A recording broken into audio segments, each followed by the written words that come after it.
I was very sure that this is where I wanted to be, but it was not easy. It was the most challenging process and the most challenging time in my life. I have a view that women are really a voice of reason in a lot of situations. I honestly believe that men are obviously a lot more risk averse. Women are a lot more risk averse.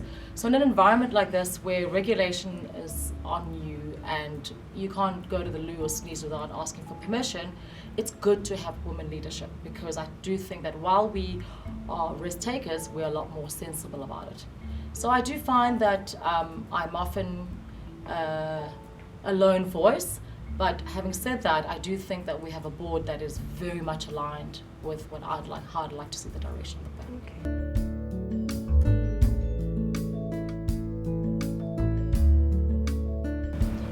On a daily basis, I check our commission. So in an environment where commission rates were generally falling, the pie had gone bigger. When I left for London, there were about probably 12 really good brokers. I came back, there were 35.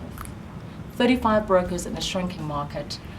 Commission rates falling down. So we had a much leaner team, we were all fighting for the same pie. So it's high adrenaline, extremely competitive, very cutthroat, but I absolutely loved it because it's, that's what I've always enjoyed.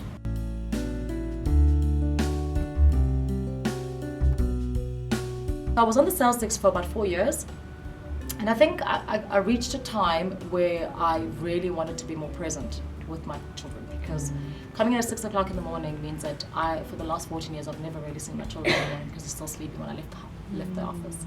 And yes, I tend to come home a little bit earlier, but it was not enough, having 2 years in the evening. Unfortunately, I was offered the opportunity to join the Exco and join the board and then head up the public sector. I don't think transformation is finite. It's going to be ongoing.